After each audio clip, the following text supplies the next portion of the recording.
I got this Razer mic, and I was concerned that, like the Razer webcam that actually didn't work after a few months, it's going to be the same. No, it's good. It sounds good. I've got the Blue Yeti ones. I think they're all right. Yeah, those are more the pro ones. Razer is more like entry level YouTube streamer. This is entry level. This is nowhere near pro, but I appreciate it. Do I sound really good? Yeah. Yeah, it sounds good. ASMR. Hey, Alex. Yeah, get the bag Right. with crisps. Yeah. Right. This is not an ASMR channel. I might even leave that bit into the video. Who knows? We'll see. Hello, everyone. Welcome back to the Sam Beast YouTube channel. As always, before we start, please don't forget to like and subscribe. We've been growing a lot lately. No idea why, but thank you for all of the new subscribers and everyone that's joined. We've got another big interview today, and this is actually about ASMR. No, I'm joking. It's not. No, it's not about ASMR and microphone quality. Alex, do you want to say hello and introduce yourself? And then we'll introduce why we have such an elite, prestige member of the ITAM community on the channel. Wow, thank you for that, David. Hi, I'm Alex. For everyone who doesn't know me, I'm an ITAM fellow. I've been doing a lot of consulting, some development work, and finally got the courage to band with a few other fellow ITAMers and build a technology company. And we want to commoditize technology and make it available for anyone in the industry. So yeah, you're going to hear a lot more about it as we proceed. And that is why we have someone who's very unique in the ITAM world on the channel. And I'm really pleased that you've agreed to come on because, like you said, you've had all that consulting side of things. You've been on the end user side.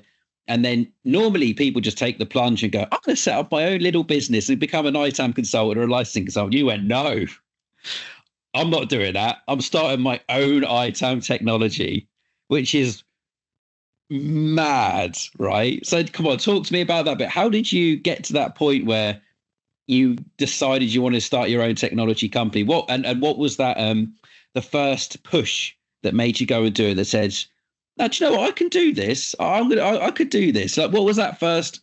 Yeah, how did that start?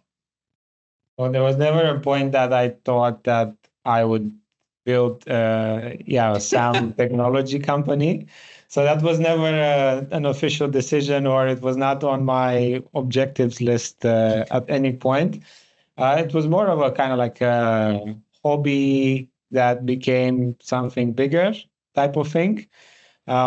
So what helped is that in the past I did work on developing other SAM tools. While I was at Belay, we developed a tool called Zinc, and I did play a part in that for maybe like 1 or 2 years.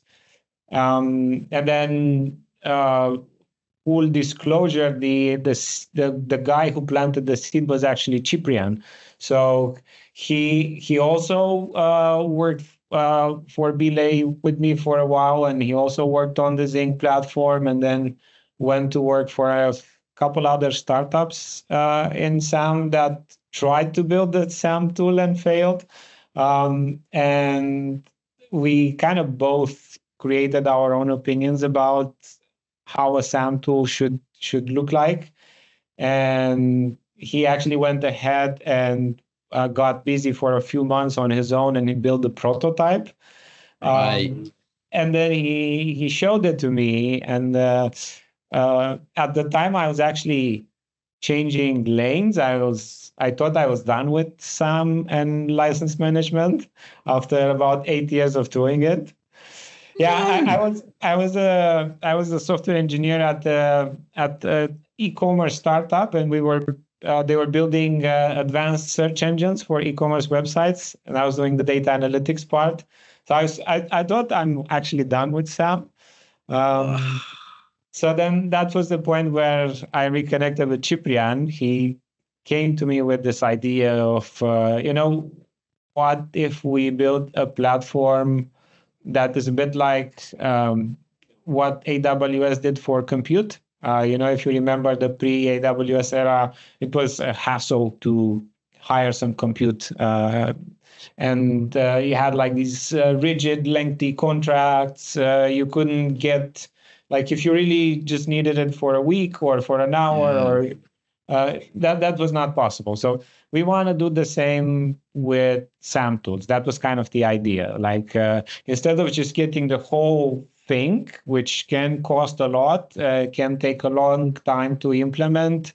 You need a lot of hands on deck. You need to certify people. So that's a big endeavor for any kind of organization. What if you could just break that down into crumbs and smaller pieces that you can digest at any scale?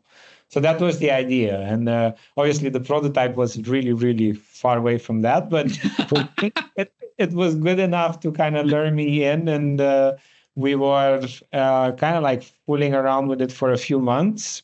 And then we got to a point where it was usable. We shared that with a few colleagues, and it happened that some of our former colleagues were in a role where they were kind of drowning in projects and they needed some automation. And that was just it. So once we got the first customer, we had to set up a company for it. Yeah. And then we were like, okay, let's see what other people outside of SAM would think about this, because that was always my concern with software, building a SAM company or a SAM tooling company, is that SAM is only a big thing for SAM people or for ITAM people, but anyone else outside of it's like you really have to convince. Yeah. Yeah. So Yeah. so And then I it becomes a thought, big deal for them as well, though, Alex, right? Yeah. They get yeah, on yeah, board with it. exactly. They love it. They join the journey. Yeah. Yeah. Yeah, when they understand the level of ignorance that they've been living with their entire lives, they are like, okay, sound. No, Yeah. but I really wanted to see like what other people that don't know what this is all about would think about our little idea. So we attended a very small local startup event, and that was during the pandemic era when the lockdown just started. So the event was an online event. It was supposed to be kind of like a local event. It became an online event, so we can participate. And there were like startups that were pitching, I don't know, uh, delivery apps or dating apps. So they're like this really random. And we were just like the only SAM company in there. And the objective was to not be the startup that sucks the most in the lineup. Um, and to our surprise, we actually got the best innovation title or award.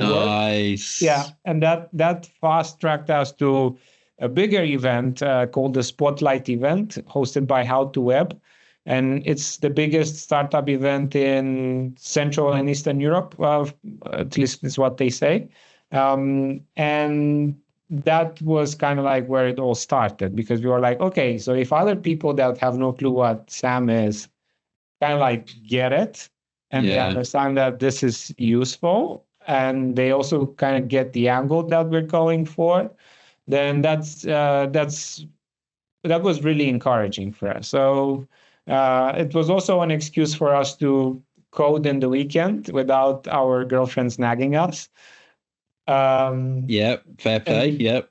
we could try out new technologies that we wouldn't have a reason to try out at work, or we didn't have a business reason to try at work.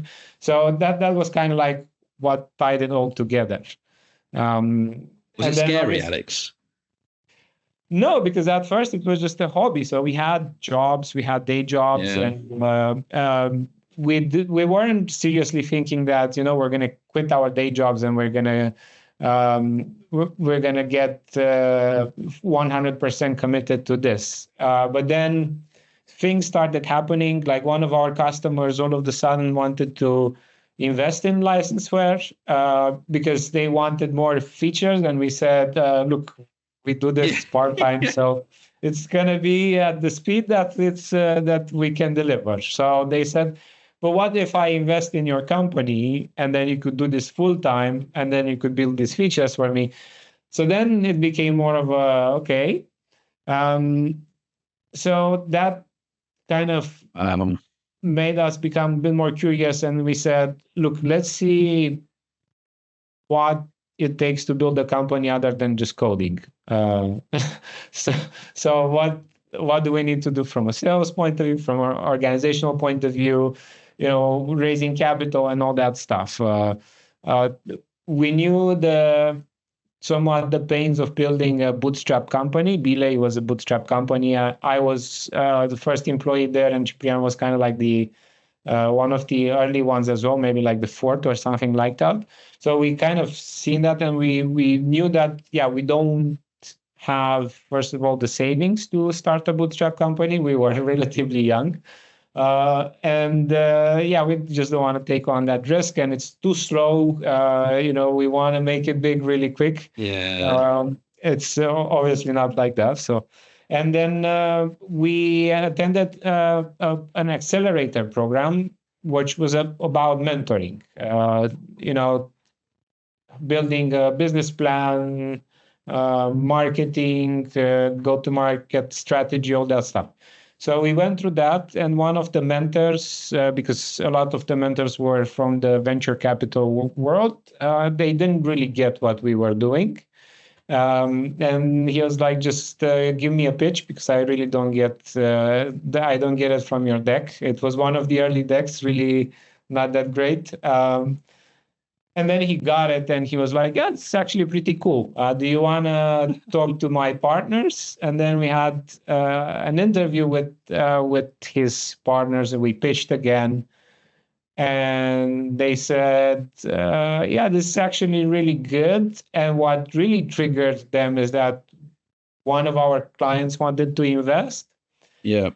And they were like, you should ask them for a term sheet. Then we had to figure out, then we found out what the term sheet is. What's a term sheet? Yeah. Yeah, a term sheet is basically the precursor of an investment contract, right? So it's a kind of like a one pager with this is what I'm going to invest, and these are the terms, high level. So then we went and we asked for a term sheet. We got the term sheet, and we were like, whoa, this is amazing. But then we found out that the term sheet was really bad and was really locking us in really bad. So then the VCs came up with the term sheet, and what helped was that we spoke with other VCs in the meantime, and we had another counter offer. So that really helped us to get a relatively good pre-seed round for a SAM tooling company in a market that didn't have anything like that, at least to my knowledge. Wow. Right. So yeah, that was how it all started. And once we had that, then it was okay. So are we gonna take this risk, or because we were all of a sudden in a position where we either go full time, that was the first one, and we accept the plunge, or we continue with our nice and cozy day jobs. And you took that risk. Yeah, it was. It was not the best timing to start a company with the global pandemic. No, Alex, I'm not having that, because there's so many great success stories from people in the pandemic that started up really good businesses, right? There's loads of like self-made people that have just like boomed in the pandemic. And I actually think everything happens for a reason. So I think that the timing is how it was meant to be.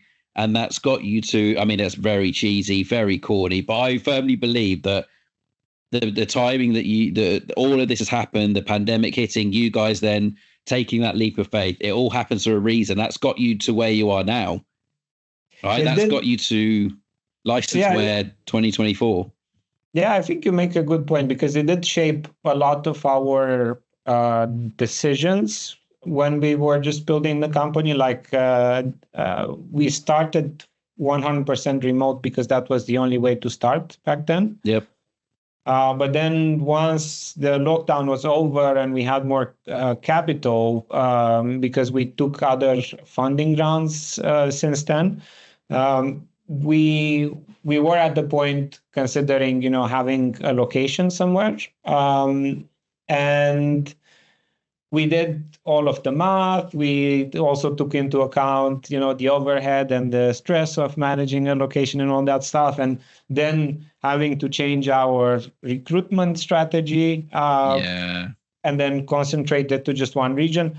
So then we came to the conclusion that there is no real reason for us to go location centric, or even hybrid, since it worked so well for us up to that point, and not fix a winning thing. Why change anything if it's working? And being remote, it opens up the talent pool a lot more for you guys, right? So if you're looking for a developer or you're looking for an ITAM person or whatever, you're not restricted to just your geographical area or, within a couple of hours because you're hybrid and got to, travel into the office.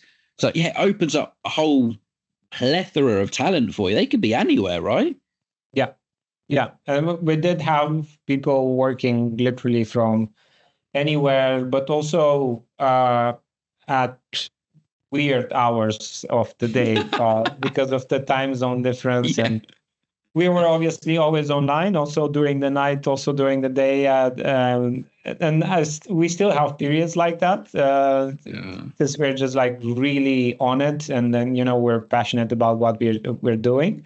But it was crazy. Yeah, we had people working from Africa, from Asia, from, all over the world. And nice. Then we realized that it's probably not the best way to have it so scattered. So we had a few reconfigurations over time until we got to the sweet spot. But nobody, and I found this, I'm obviously just a one-man army. And you mentioned previously about you had to learn what it entails to start a business. None of it is ever taught to you, even silly things like taxes. No one teaches you in school how to do the taxes, how to do all your finances. HR side of things, no one teaches you how to actually employ someone, what kind of contract they need, what kind of benefits they need, healthcare, pension. Like no one teaches you this in school or in university. It's only when you get to the point you go, okay, we need to hire people. No idea how to do that. What kind of legal stuff do I need? What kind of HR stuff do I need? It is so much to take on, and especially for way more for you guys than it was for me, because you did grow like quickly. So you had to learn, you're just used to being in the ITAM world, software development, you're used to that hands-on stuff. Now you have to take a step back and doing all the boring admin stuff of, okay, this is a proper company now. We need to have like HR stuff in place. We need to have like legal stuff in place. Like that must have just been a bit of a, So there was a hard decision that I had to take, or actually it was a joint decision that we took together. But when I just started with Ciprian, it was just two guys coding, and it was about that and about building a tool, or the tool that we always wanted to have when we were consultants. And then when we got funding from, a proper investment firm, there was a requirement to get proper C-level roles. We were just managing partners, so there was no point in doing anything else because that was what we were doing. But then they said, no, you have to, who's the CTO, who's the CEO, who's the CRO? I made the obvious choice, or we made the obvious choice, because Ciprian was the more technical of the two of us. So he took the CTO role. And then from there, everything fell into place because Chris was obviously the sales guy, and I was the the guy in the middle. I was waiting. When was Chris going to come up? I nearly said a joke earlier when you mentioned about talent. I was going to say, so why did you hire Chris? But I'm not going to be that mean because he's an absolute legend. I love Chris. We just have a lot of banter with him. But yeah, that's a problem for me personally, right? Is I love doing the ITAM. I love fixing AMDBs. I love doing software license renewals. I love doing all the optimization. And then every time I go to like an ITAM vendor, I was like, why are you not scaling up? Why are you not hiring more people? It's because I personally, it's great if, that you guys had that structural role and stuff, but I would feel so building. don't know. I would Yeah, feel really if no sad one moving makes you, away. if no one makes you do it, then you shouldn't do it, right? Yeah, it's Well, I did it yeah, because I had to, right? But yeah, then otherwise, it was not my first choice. You yeah. learn to I love it imagine, over yeah, time. There's nice things that comes with it as well. The only thing is that you really need to, at least from I really need to reconfigure myself as a person. Because I stopped coding and I started doing stuff that was completely, like as you said, finance, taxes, yeah, contracts, HR, and all that stuff. And as you learn about it, then you see things where you can bring your own twist to it, and you own it, and it becomes more part of your personality. So you start to like it. But I still miss the days when I was just coding and it was quiet. I didn't have so many meetings, and I could have like yeah, 6 hours with my headphones and just crack on some problem.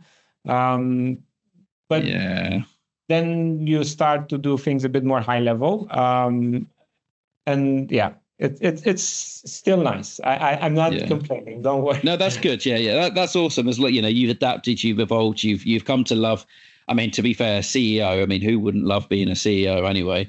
That's a great job title to have on LinkedIn and stuff. But I think you're still a techie at heart, right? So you can always, because you've got that background, even though you're now looking at the company overall and you're doing that management side of things, you still know the technical conversations that your guys are having. You can still have an input and you can still have a say on what they're doing, maybe potentially better way to do it, etc. So you've actually got the best of both worlds, got that technical knowledge and experience, and also now the C-level experience on the running the company. So you can look at it with both hats, right? If you're going into development, you can go, right, CEO hat on, is this actually going to work for our business? Developer hat on, that's really cool. But unfortunately, that might not work for our business, but it's really cool. Do you know what I mean? You've got that great balance of having both. And it's really awesome that you've learned that because no one teaches you that. Yeah, you have to learn it, and there's a lot of advice around, and I always tried to surround myself with a good support system. People that made all the mistakes, so I don't have to make them myself. Yeah, very Too good. many Yeah. times. So it's people from the ITAM world, but also just in general business people that had successful businesses. So, but the thing that I realized is that at first you do whatever you hear from your advisors, but then you realize that none of the advice works when you try to. Yeah, when you try to replicate it, it will never happen to Oh, yeah. Sorry, I know what you mean. It's not a copy and paste. Yeah, yeah, yeah, yeah, exactly. You can never replicate their own experience. But the only thing that it does help with is that it gives you a new perspective that you never had. So then you can use that perspective to kind of assess what your decision is going to be now with this new set of information that you have. And it takes a while until you learn that, because at first you're like very insecure and do whatever the advisors say, and then yeah. sometimes the advisors give you conflicting advice, and then yeah, who are you gonna trust? And Yeah, that's a real challenge. But again, it just goes back to fight or flight, right? Sink or swim. You either learn it, embrace it, be willing to make certain mistakes now that you're in a new role. It's your own baby as well. It's your own company. So you've got that kind of in your mind as well, like, oh, this is mine. Like if I make a mistake, it's on me, but it's my company. I'm not, influencing a massive end user organization. If I make a mistake and they lose profits, it's like, this means more. Like this is mine. This is what we've started, kind of thing. But it sounds like, yeah, you really embraced it. You're still a techie at heart, but you're also now a C-level. One thing I do want to ask you from a business point of view is the name Licenceware. Where did that come from? building. It's really funny. Actually, if I really give you the true story, Ciprian came up with it. He was playing around with some names, and what he did was he threw in some ideas in one of those online name generator things. Ah, okay. And this one actually came out right. Like he was just doing it for fun. And then this one was like, it actually makes sense, right? When you hear it the first time, and we actually got complimented on it by a couple of investors because they said, like, guys, the name, you really nailed it. It does what it says on the tin. Yeah. Yeah, exactly. So yeah, it was a nice jackpot moment. Yeah, that is very good. So actually, technically, this name generator is the Yeah, real brains behind. yeah, exactly. Oh, okay. Well, yeah, that I wasn't expecting that answer. I must admit, I thought there was going to be some sort of a technical thing behind it, but that's really cool. Actually, that makes the name. That makes it, yeah, it makes sense in terms of what it does. But I honestly thought you guys would have been sat there like brainstorming the best marketing kind of name for our tool. What is our tool going to encompass? What's it going to do? But no, it was a name generator.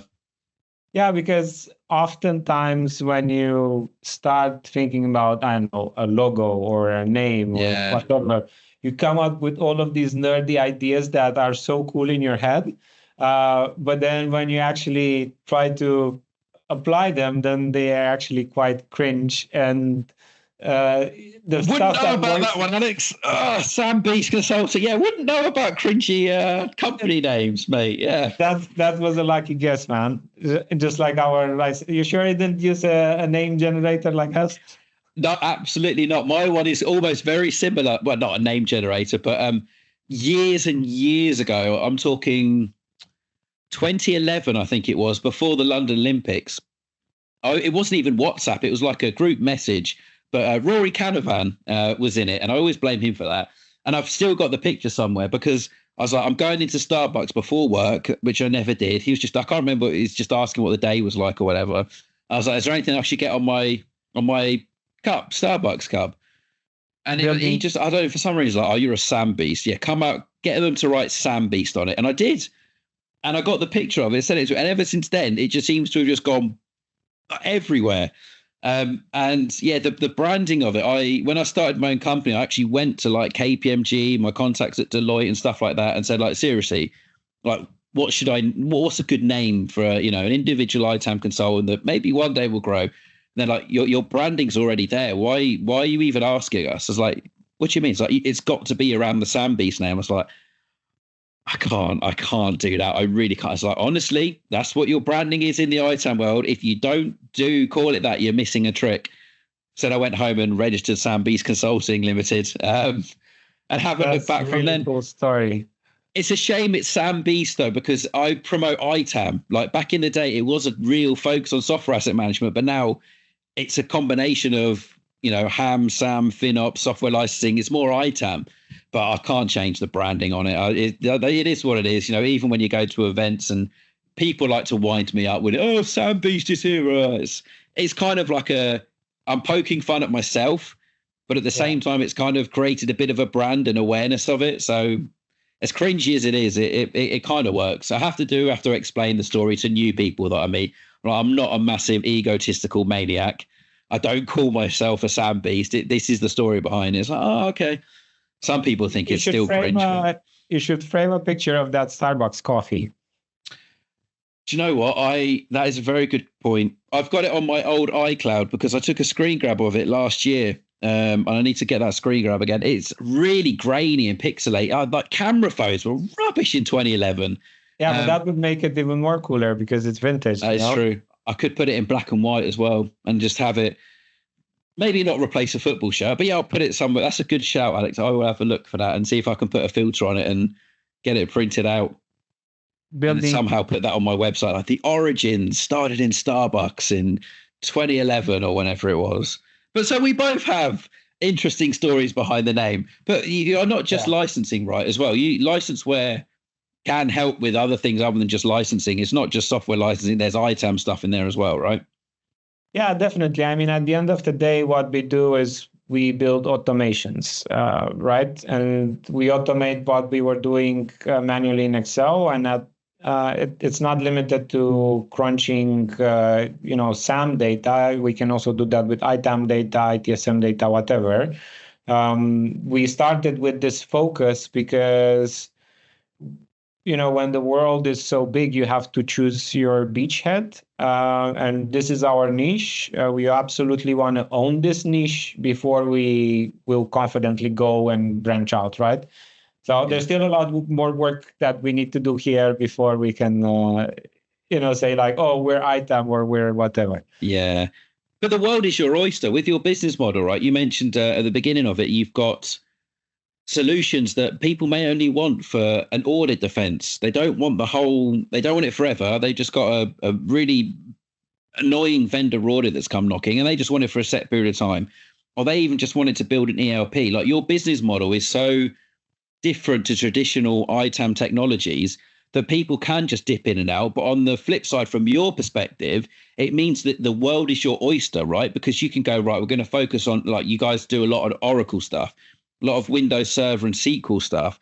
And then as the challenges get more, Java, we've got a Java plugin. Oh, hold on, there's another challenge over here on, I don't know, Salesforce. Like you can build out so many of these apps and these streams that it goes back to what you said earlier as well about you wanting to do everything now and everything quickly. I'm sure you'd have an app for every single complex licensing model out there, and integrations with ITSM tools. But because you have that approach, you can just keep building out your catalog. There's no limit really based on how you've set up the company and your sales metric, right? So yeah. What we saw was that it was not about ownership, but it was more about access, right? You only employ these tools to get access to some insights that you would otherwise struggle to get, if you were to do it manually. And a lot of the times, from our experience as consultants, these tools sit idle in their environment, and they're often not well implemented, or they don't have the proper expertise to do it well, and there's just a lot of missed value there. And there are a lot of companies that are missing out from this experience just because they don't have the budget to do so. We've met consultants that were in a tough position because they felt that the pressure of convincing, their management to invest hundreds of thousands in a SAM tool, and then having kind of like a bullseye on their forehead for the first so many months where it's just implementation and no ROI whatsoever. It was clear that there was a need for a more of a fractional solution that could address issues one by one if needed. It's much more easier to go to your boss and say, look, instead of investing, 200,000 on this end-to-end solution, let's start with the top 3 vendors in our environment. That's usually where the Pareto rule applies. 20% of your vendors represent 80% of your risk and cost. If you can demonstrate with the number 1 vendor in your environment a return of investment, it's real cost savings, then it's much easier to go and get further budget to manage all the others. Absolutely. And then I'm just on your website right now, right? So even just going on, and all the links to Licenseware and Alex as well will be in the description below. But if you have a look at their website, it is very 2024, right? It's all sleek and nice. And there's a real focus on, if you go to the app section, you can see all of the different apps. So like Alex said, you can pick, and I'm not selling this for you, by the way, but you can just go in and pick and choose what you need based on the vendor. And that's why it's so different to other tools. And that's why, so there's the Oracle Java Manager. So, if, Java's a big thing at the moment. You've got the Microsoft Entitlement Manager, which is taking MLS data and identifying compliance reports. There's Red Hat Deployment Manager, Oracle Contract, Infrastructure. There's so many different apps that you can just pick and choose how long you want it for. And I think, if I'm not wrong, when I've had a look at this before, on some of the apps that some of them you've got free trials and stuff, but you literally can see the pricing there and then on the website, right? It tells you how many devices or users or instances or whatever, what it is per transaction. so that you can literally go to your C levels and go, I know exactly how much it's going to cost because I haven't had to have a call with a sales guy. It's all on the website. Can we budget for this period of time while we do a Microsoft renewal or while we go through this Oracle audit, etc.? And I think that's where you guys are so different to traditional ITAM tooling, whereas it's contact us now if you want pricing for more than 5,000 licenses. Do you know what I mean? And it's like, oh, you need to talk it's to expensive. us for about 2 weeks until you get the proper offer. Yeah, and you know it's going to be expensive. And, a lot of people at the moment are, I don't know whether it's fatigue in the ITAM tooling world, but, ServiceNow are just, taking over a lot of things. They're taking over, they're upselling in SAM Pro and Ham Pro and stuff like that. You've obviously had the Snow and Flexera merger. There hasn't been, a real level of excitement in the tooling market for a long time. Whereas, you probably remember as well, back in the day, it used to be a new version of Snow. Oh my God, this is going to be so good. A new version of Flexera is coming a few weeks later. What are they going to do differently? License dashboard. It used to be such a hyped up market, and it used to get people really excited and going, oh, it's a big choice now between this tool, this tool, and this tool. Whereas now it's kind of like ServiceNow going, yeah, just come on the journey with us. You're an ITSM customer anyway. Get SAM Pro, get Ham Pro, and then you get it. And it's like, it's not quite as sophisticated as dedicated licensing ITAM tools, but we're on the journey anyway. And then in the meantime, you've got people like yourself go, well, hold on, you don't need to invest so much on a 3-year contract for an ITAM tool. Yeah, if you've got a Microsoft problem, just have a look at this app. If you've got an Oracle problem, just have a look at this app. It's really quite refreshing from a tooling perspective. And the fact that your pricing's on the website as well just makes that sales pitch to C-levels and cost center owners that's so much easier. It's not a case of, I don't know how much it's going to cost. We've got to speak to the sales guy for 2 weeks, and then he's going to tell us that it's way more expensive than we thought. I think that's where you guys really are like a new breed of ITAM technology company. And yeah, the app thing is just genius. I really like that. The fact that you can just keep building that as well. You can go, right, Salesforce are now hot on the market. Let's get an app on how you can manage your Salesforce licensing. Autodesk has suddenly changed another metric. Let's get some stuff in so we can manage that. The only thing I haven't seen, Alex, I've talked to you about this so many times, and you know what I'm going to say. Where's your Ham app? You need a Ham app. Yeah, no, eventually we will Eventually. Ham's always last. No, but it's on the priority list, to be fair. But the list is very, very long. Yeah. But eventually, if we are lucky enough to mature our vision, we will have an app for anything in ITAM. Yeah. That is the we make this old Lord of the Rings joke. One platform to rule them all, one platform to find them all, and in license bind them. So that's what we want to do, just to have it all in one place, and people can cherry pick. And as you pointed out, a lot of the elements that made licenseware go against the current. One other thing that's worth mentioning is that the platform is open, and not open as in open source, but open as in we intend to develop applications in collaboration with partners, but then over time, the platform will have the, let's say, infrastructure and facilities needed to develop your own application. Nice. And we hope that one day we'll have even tools that see us as competitors, like, I don't know, Snow, Flexera, Sensang, or whatever, that they would also have maybe like a more scaled down version of their app on our platform. That is the big dream, obviously. I don't know if that's even possible. But the same as you could have so many PDF editors on Google Play or whatever, we are just going to be the vanilla version of whatever license management tool is there. But that's the grand vision. The point was to take some deliberate choices that were against the current, that would align with our philosophy. We didn't want to be part of the problem. If you sell a license management tool that helps you save money on licenses and simplify licensing, it shouldn't have a license model that locks you in, and it shouldn't have a pricing or like a commercial model that is so obscure and you don't know how much it will cost until you really get talking with sales and waste a lot of time. So we did a lot of these things and we took a risk while doing so. And we're still finding our way in it, but it is what we truly believe that is the right thing to do, and it's the change that we wanted to see in the market, and we're very happy that we can do it. Nice.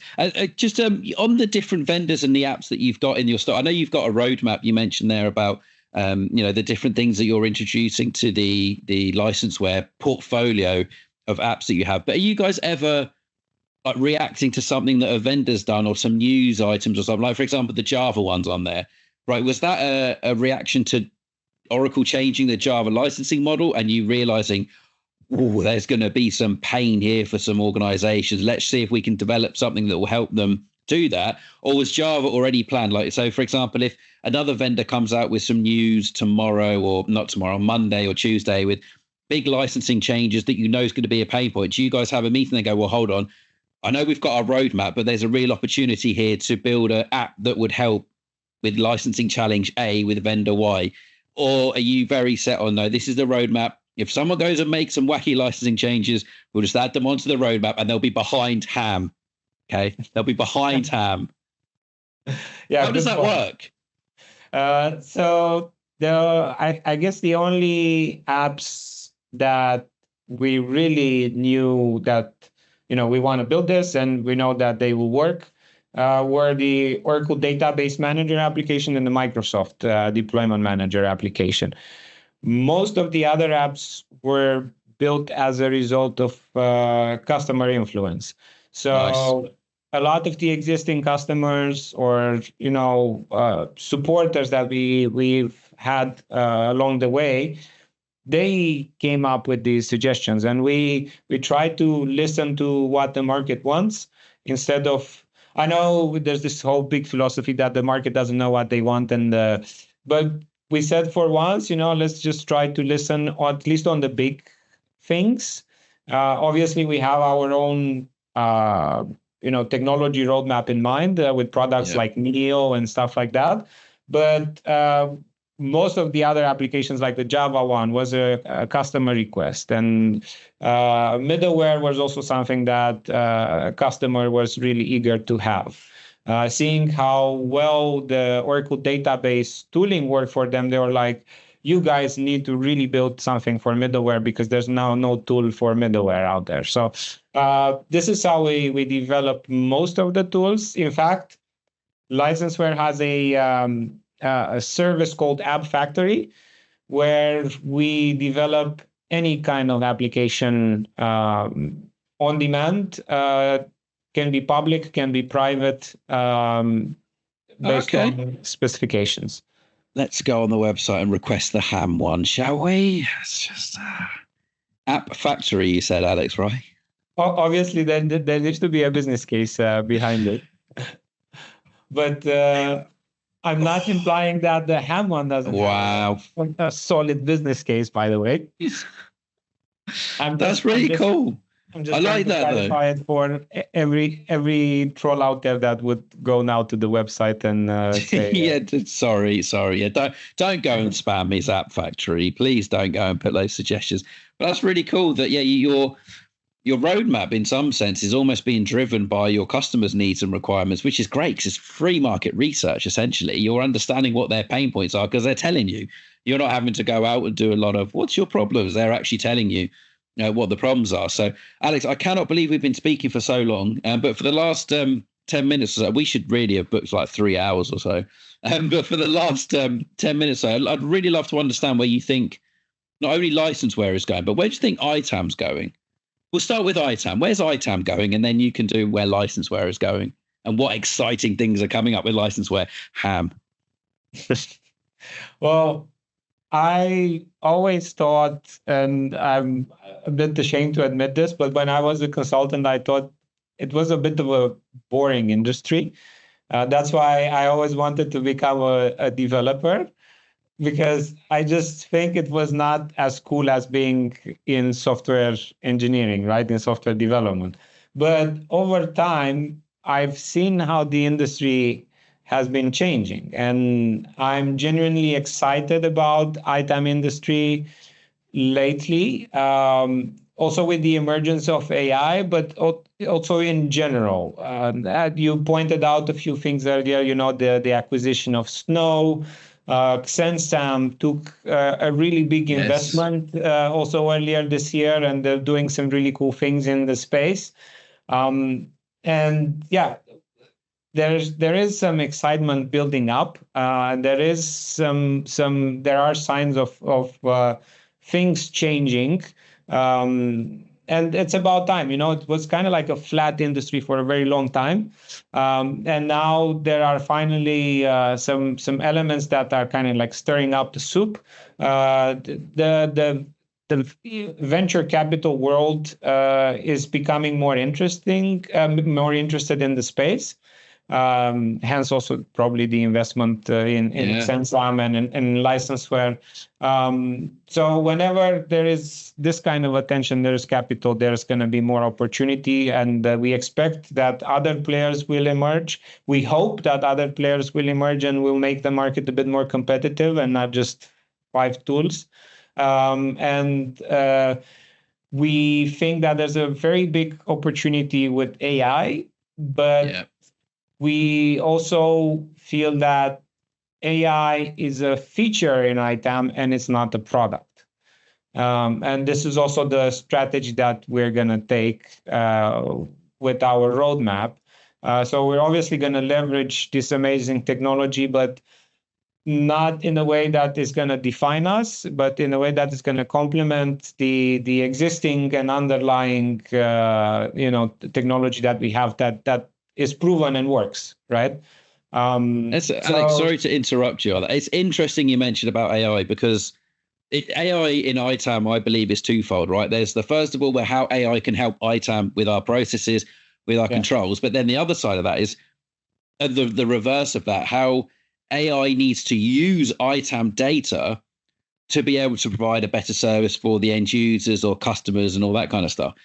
And the latter side of things is organizations are really starting to look into AI now. So, for example, a dream, I'd love for people to be able to go onto like a self-service portal, not have a clue what software they want, not have a clue what hardware they want. They type it into like a chatbot type thing. So I want to edit pictures, and it goes, our approved, because it's already got that information. Our approved software for photo editing is Photoshop CC. And then it says, please provide justifications to why you need this. It learns the keywords and stuff and what justification would be. Goes, yep, that's fine.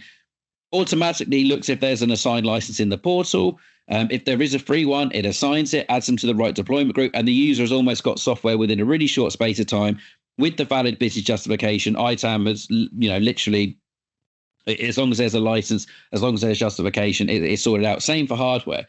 But what people don't see, these organizations that are looking at things like that, is you need that data behind it. And who sorts out that data?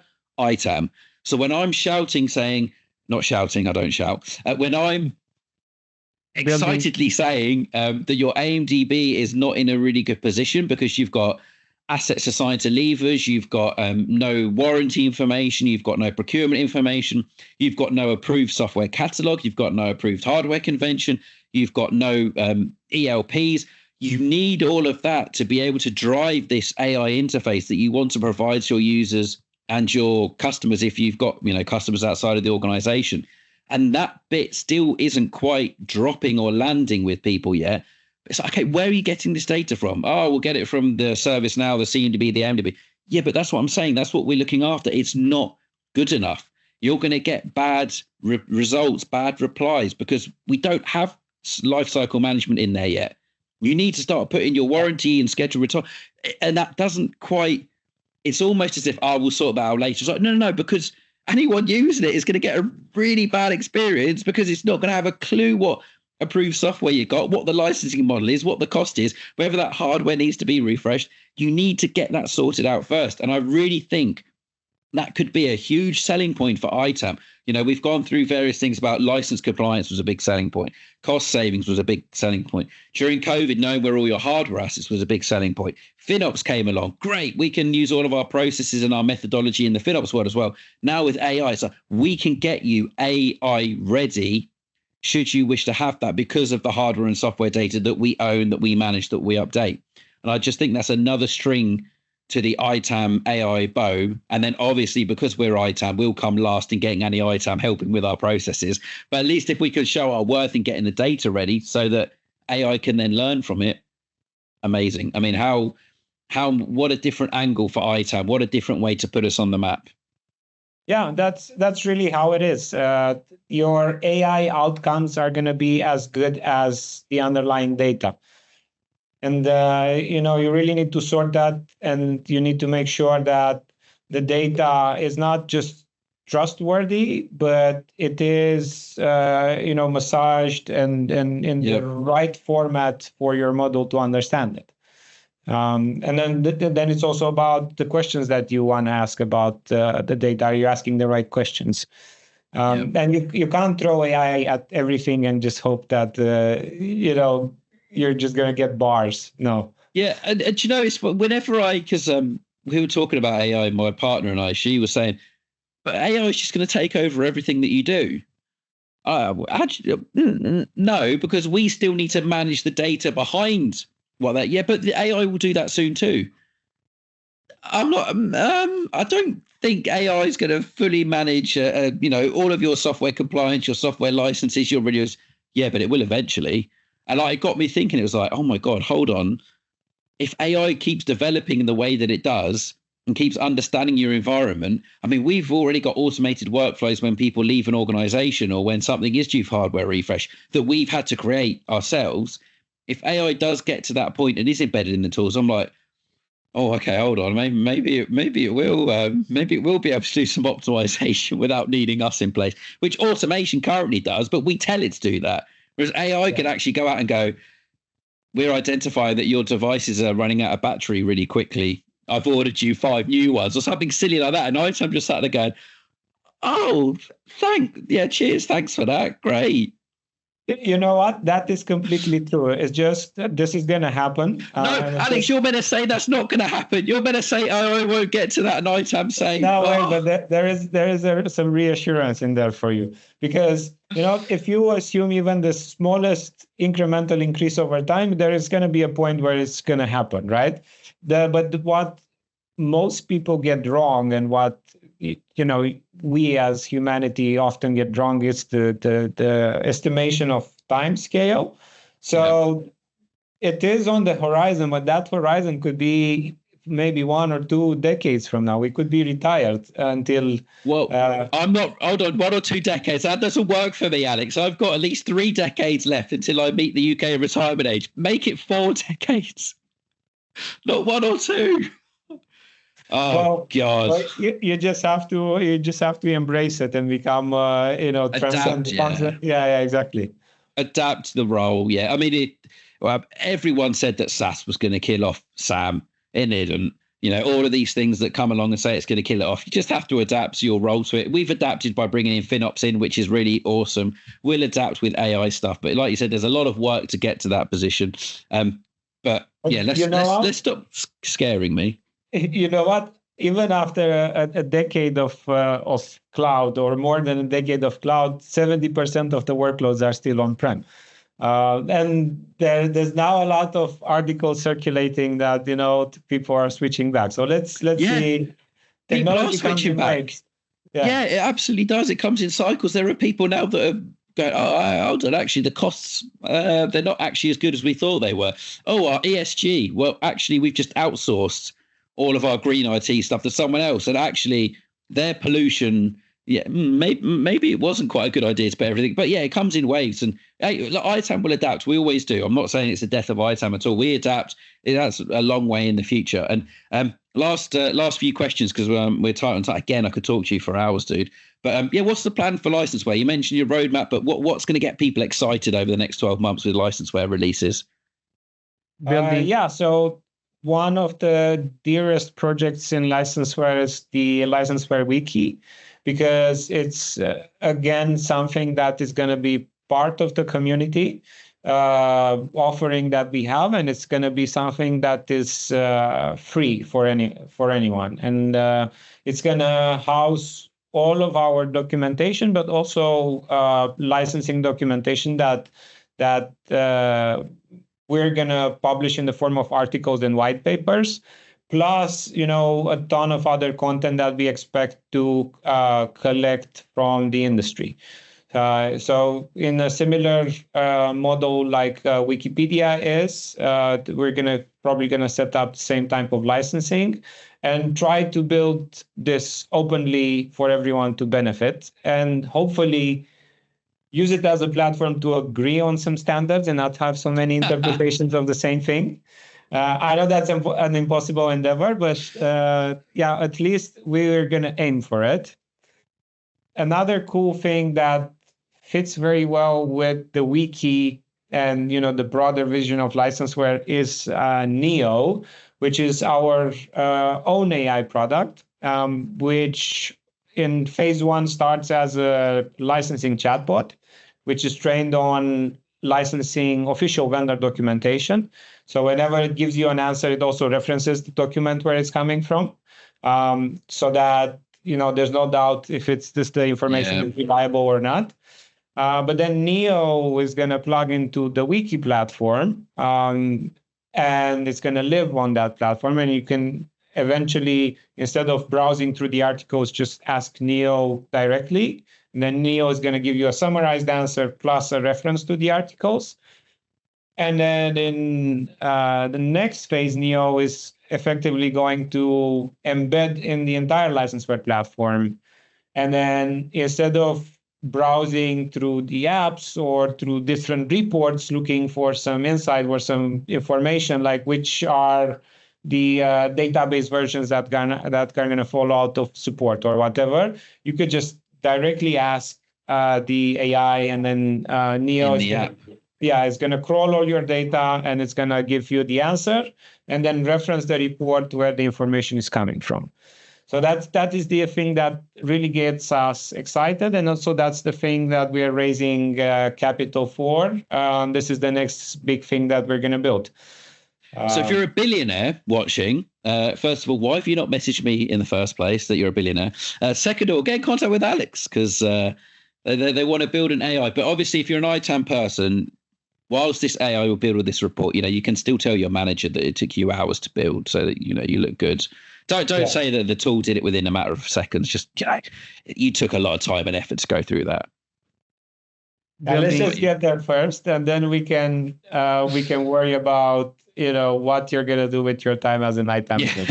Because taking over the ITAM world. Good. And last question: have you got any advice anyone out there for just starting their career in ITAM? Let's just ignore the bit where he said he thought it was boring. Okay, don't worry about that. ITAM is a wonderful industry, and now Alex loves it. So, have you got any advice for anyone just starting out in the ITAM world? Just do it.